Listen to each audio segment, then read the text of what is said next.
Buenas a todos, yo soy Dava y bueno, estamos en la segunda parte ya de la serie sobre la ética demostrada según el orden geométrico de Spinoza. Bueno, esta segunda parte tratará sobre el segundo capítulo, ¿no? Sobre la parte que se llama de la naturaleza y el origen del alma, ¿no? Bueno, la primera cosa que quería comentar, que creo que esto es importante porque va sobre la cuestión de la traducción, ¿no? Mi traducción es de la de Vidal Peña, que bueno, es un gran conocedor de la obra de Spinoza, ¿no? Y es una traducción muy buena, pero sí que es cierto que, es más, incluso en un determinado momento del libro hace especial mención de esto, hace una nota a pie de página, se pone a hablar sobre la complicación de la traducción de alma, ¿no? Claro, la cuestión es que en latín el concepto que emplea Spinoza en la obra es el de mens, es decir, mente, ¿no? ¿Qué pasa?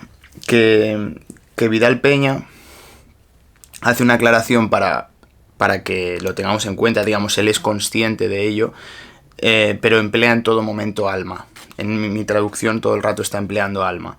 Y claro, hay diferentes opciones. Podría haberse empleado alma, podría haberse empleado espíritu o podría haberse empleado mente, ¿no? Claro, la cuestión es que él es consciente de que la palabra alma tiene connotaciones especialmente religiosas, ¿no? Y en cierto modo esa tradición a la vez es de la que bebe Spinoza, o es la tradición también de la que se parte cuando estamos hablando de este tipo de disquisiciones, ¿no? A nivel teológico. Luego el concepto de espíritu a lo mejor no era tan acertado, ¿no? Porque en cierto modo, bueno, en Hegel eso se ve como más propio de Hegel y demás, ¿no?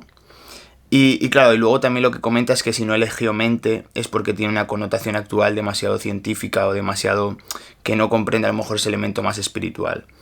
Aún así, yo he de decir que a mí el concepto de alma me parece que no está acertado en la traducción. Yo habría preferido que fuera mente. Y esto no es, creo que es importante. Creo que es importante, ¿no? Porque al fin y al cabo, estar traduciendo alma en todo momento, hay ciertas connotaciones que yo creo que pueden ser, no sé si decir como que trastocan la idea de Spinoza. Porque realmente cuando Spinoza nos está hablando constantemente del alma, pero está escribiendo en latín mens, realmente lo que nos está hablando es de esa, digamos, de esa sustancia, ¿no? O sea, ese modo que es propio del ser humano. Pero claro, evidentemente la cuestión así más teológica, yo creo que es el problema que yo le veo, que si ponemos alma, no podemos pensar, nos cuesta pensar en cosas que no tengan que ver casi como una separación entre mente y alma, como si el alma fuera algo que se fuera a reencarnar, como si el alma fuera algo que está más allá de la conciencia, ¿no? Yo creo que mente o conciencia sería algo más propio de lo que Spinoza trata de expresarnos. No porque sea una cuestión excesivamente materialista, científica, de como cuando nos hablan, pues, no sé, los filósofos de la mente, o cuando nos habla un científico que sabe sobre estas cuestiones psicológicas, sino más bien por la cuestión de que el concepto de alma yo creo que está errado. Está errado justamente por el hecho de que no podemos estar hablando de alma, porque si no es muy fácil pensar que Spinoza habla de cierta trascendencia y realmente no. Por eso yo creo que esto era importante decirlo. Era importante decirlo porque durante todo el libro nos va a estar hablando de alma, que realmente es mente, ¿vale? Entonces yo si a veces digo alma, realmente me refiero a la mente, pero era importante hablar de esto, ¿no? Porque de la naturaleza y origen de la mente, ¿no? O del alma, pero el alma entendido no como mera relación espiritual o trascendental, sino más como conciencia, como conciencia propia, como pensamiento hecho persona o hecho dado en un individuo, en un modo. Claro, la cuestión es que venimos del capítulo de la parte anterior, que estuvimos hablando de Dios y de los componentes, digamos, de esa metafísica general que desarrolla Spinoza, y ahora nos vamos a centrar más bien en lo que sería como una antropología racional, en el sentido de que Spinoza, como veremos, despliega toda esa, digamos, todo ese conjunto, digamos, de elementos ontológicos sobre cómo es el mundo y cómo se relacionan las cosas con Dios y cómo Dios se relaciona con las cosas, para luego, en el fondo, hacernos una antropología racional durante toda la obra. Y en la tercera parte, con la teoría de los afectos, yo creo que es donde mejor se ve, ¿no? Más que nada porque la teoría de los afectos profundizará Spinoza sobre cómo digamos, las cosas las vivimos, ¿no? Desde nuestra condición de seres vivientes, podríamos decir. Y claro, la cuestión es que, claro, si partimos de esta base materialista, ¿no? En la cual Dios está en el mundo, Dios se expresa en nosotros y a su vez hay un orden natural que nos condiciona, que nos complementa y que es la causa de lo que de las potencialidades que se pueden desarrollar, que son infinitas, pues entonces tenemos que tener en cuenta que la función o el modo en el que nuestra naturaleza, entendiendo naturaleza tampoco en un sentido excesivamente rígido, aunque sí que lo es, realmente hay que tener en cuenta que Spinoza es un filósofo del siglo XVII, ¿no? Pero hablando de naturaleza en un sentido de aquello que es lo que nos condiciona o lo que nos determina en tanto que cuerpos, en tanto que seres pensantes, en tanto que personas que tenemos cuerpo, tenemos pensamiento y por lo tanto nos relacionamos con otros cuerpos y con otras ideas, ¿no? Entonces, esto, en el fondo, Spinoza habla siempre en estos términos casi de abstracción absoluta, ¿no? Lo que le importa son las relaciones entre las cosas y cómo esas cosas son de una naturaleza y cómo interactúan entre sí, creando o desplegando relaciones que son justo determinadas por esos condicionantes que se imponen por la propia naturaleza que les condiciona, ¿no? Así que si antes hablábamos, ¿no? Lo hablábamos en el anterior capítulo un poco por encima, pero es de especial importancia reseñar o resaltar el hecho de que Spinoza rechaza ese dualismo que veíamos en Descartes, ¿no? Entre sustancia cuerpo, ¿no? Res extensa y rex y la sustancia del pensamiento, ¿no? Res cogitans, perdonad. Entonces, claro, ese dualismo lo que ha hecho es hacernos creer que tenemos un cuerpo y que tenemos una mente, como si fueran dos cosas que son independientes, o más bien que son codependientes y que se ligan entre sí. Y esto es peligroso. Y esto, incluso hay un libro que me gustaría traer al canal algún día, que creo que es de Antonio Damasio, que es un neurocientífico que le da la razón a Spinoza en el siglo XX o XXI, porque actualmente los hallazgos que han hecho en la ciencia, que yo creo que es bastante racional, bastante lógica la posición de Spinoza, ¿no? Pero hay que entender las cosas en su contexto. Pero básicamente sí, o sea, no podemos hacer una separación entre mente y cuerpo, porque no tenemos una mente y tenemos un cuerpo, tenemos mente y cuerpo a la vez. No, es algo que no podemos, digamos, lo que ocurre en nuestro cuerpo afecta a nuestra mente, y lo que afecta a nuestra mente afecta a nuestro cuerpo, ¿no? Entonces, claro, esto es de capital importancia realmente, porque al fin y al cabo lo que nos está expresando Spinoza es que nuestra relación con el mundo está determinada con la forma en la que la mente y el cuerpo forman parte de un uno. Es decir, nuestro ser se expresa en mente y en cuerpo porque participamos de los mismos atributos de extensión y pensamiento. Por lo tanto, no podemos evitar el hecho de que las cosas nos afecten de una determinada manera en base a esta forma en la que somos, ¿no? Por lo tanto, claro, vuelvo a repetir, ¿por qué entonces el concepto de alma es peligroso emplearlo? Porque el concepto de alma justamente lo que resalta es que nosotros somos un alma y que estamos encerrados en nuestro cuerpo, y que por lo tanto, como estamos encerrados en nuestro cuerpo, nuestro alma es de mayor valor, reencarnaremos o iremos al cielo, y a su vez el cuerpo es algo sucio, es algo malo, es algo tal. ¿Qué pasa? Todo esto se desarrolla en base a ese dualismo en el fondo. Si partimos de esa idea de que el alma es mejor y el cuerpo es peor, y que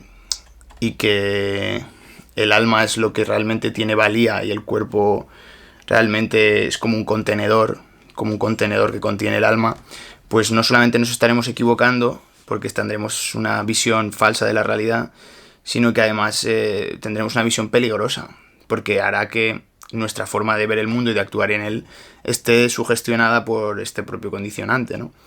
Entonces, claro, esto es muy importante, sobre todo para entender la naturaleza de la mente o del alma, si queréis, básicamente porque hay un paralelismo. Esto, por ejemplo, Deleuze lo estudia muy bien en su obra Spinoza y el problema de la expresión, ¿no? Básicamente, Deleuze habla de la relación entre la distinción real y la distinción numérica. Y esto es absolutamente importante a la hora de poder analizar la obra de Spinoza. ¿Por qué? Porque nos encontraríamos con que en Spinoza hay una distinción numérica entre las substancias. Es decir, hay una substancia que es infinita, ¿no?, que se expresa en una sustancia, en unos atributos que es el pensamiento y la extensión. ¿Qué pasa? Esa expresión está basada en una distinción numérica, es decir, podemos contar sustancia, atributo pensamiento y atributo extensión. Sin embargo, la distinción real, es decir, se une por lo mismo. Realmente son lo mismo. Hay una distinción en la forma o en los atributos o en la esencia, pero en el fondo el origen es el mismo. Y ahí está el punto, ¿no? Que si pensamos que nuestro cuerpo y nuestra alma son cosas absolutamente distintas, que es como, bueno, sí, tienen relación, pero mira, pues porque están encajonadas una con la otra. Pero no, justamente lo que dirá Spinoza será que no. En tanto que son partes expresadas de esa misma sustancia, a su vez, aunque sean atributos distintos, tienen esa distinción real basada en una distinción numérica, ¿no? Por lo tanto, se distinguen, pero a su vez son lo mismo, ¿no? O en cierto modo participan de lo mismo. Entonces, claro, esto es muy importante, ¿no? Porque la cuestión de fondo, que esto va a ser el eje que va a luego vertebrar la teoría de los afectos, es que la mente realmente conoce el cuerpo a través de las afecciones, ¿no? Esto lo vemos muy claramente, ¿no? Porque, claro, tenemos que dos conceptos que son centrales en Spinoza son el de afección y afecto. Una afección podríamos verlo como un input, es decir, algo exterior que nos viene. Eso puede ser una palabra, es decir, alguien dice una cosa, puede ser un objeto que me cae en la cabeza, puede ser algo que estoy viendo, puede ser un color, puede ser un ruido, digamos, cualquier cosa podríamos decir que nos afecta a nuestros sentidos, es decir, algo que percibimos, es una afección, ¿no? Pero antes de ser analizada, da igual que estemos percibiendo, no, da igual lo que signifique, porque luego esas afecciones, ¿no?, esos inputs tienen un paralelismo con los afectos, ¿no?, que sería lo que sería el ánimo, es decir, lo que sería las emociones, lo que sería el deseo, lo que sería la alegría, lo que sería la tristeza, que esto ya lo hablaremos en la próxima parte más detalladamente, pero simplemente para que lo tengáis de referencia. Los cuerpos se ven afectados por afecciones, ¿no?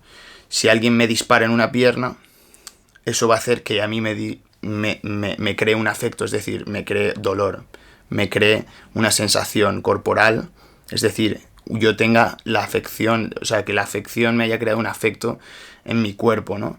Y eso lo podemos llevar a cualquier cosa, ¿no? Simplemente que alguien te diga una cosa que no te guste, pues te crea un afecto triste, ¿no? Pero si alguien te dice una cosa que te gusta, pues te crea un afecto alegre, ¿no?